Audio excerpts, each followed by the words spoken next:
তো বন্ধুরা, আজকের আমাদের বাড়িতে পড়তে এসছে। আর ব্যাপারটা হলো, এটা আমার একটা স্কুল করার খুব চিন্তা ভাবনা ছিল যে গঙ্গাচারী একটাও স্কুল নেই ভালো, তো একটা স্কুল করব।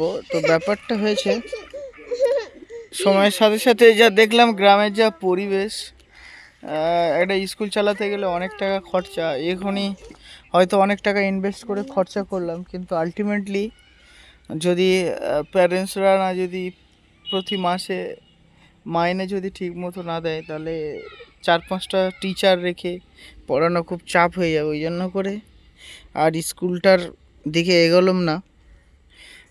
এখন ম্যাডাম যেহেতু ডিসেম্বরের থেকে টিউশনি পড়াবার জন্য একটা চিন্তা ভাবনা নিয়েছে, আর আমাদের দুজন স্টুডেন্ট চলে এসছে, আজ থেকে পড়াশোনা করছে। আর এদিকে দেখো এলিনা কি করছে। এলিনা আমার হাতে লেখাপড়া করছে। এলিনা হচ্ছে খুব মেধাবী ছাত্রী, প্রচুর ও খাতায়তে কম লেখে, মানুষের হাতে বেশি লেখে। তাই তো এলিনা? দেখো দীর্ঘদিনের অভিজ্ঞতা করে অলরেডি হাতে এই দেখো লেখার দাগ রয়েছে। মানে ও বিরাট একটা ছাত্রী, ওর যে অভিজ্ঞতা আর ওর যে হাতের লেখা, সেইগুলো বোঝার ক্ষমতা আমাদের নাই। দেখো কত সুন্দরভাবে লিখছে, দেখো। হ্যাঁ, কলমটা ধরেছে যা। ওই দেখো প্রথমে এটা ও হলো, তারপরে 9 হলো, তারপরে কি হচ্ছে ব্যাপারটা আমি ঠিক বুঝতে পারছি না। বুঝলি না, এদিক ঘোরো। তুমি কোথায় পড়াশোনা শিখেছো? কোথায় পড়াশোনা শিখেছো? ওই বললে আবার রেগে যায়। কোথায় পড়াশোনা শিখেছো? কি যে বাবা, ও মানে আমাদের যে ফুটবল খেলায় গঙ্গাছড়ির আগের বছরের রেফারি আর লাগবে না, যখন ফাউল হবে করে চেল্লাবে। হ্যাঁ দেখো কত সুন্দর দেখি ফুল করেছে। ওয়াল্লা, এটা তো ডাব হয়েছে। তা নারকেল কই ডাব গাছে? ওয়াও ওয়াও, কত সুন্দর ফুল আঁকছে দেখো। আর তোমাদের খবর কি বলো? মাঠে কেন? না, ফুটবল খেলতে? এই বুড়ো বেলায়ও ফুটবল খেলাবি? আর দুজন চলে এসেছে দেখো, ওরা ফুটবল খেলাতে। আর এদিকে আরও দুটো ছাত্রী চলে এসছে।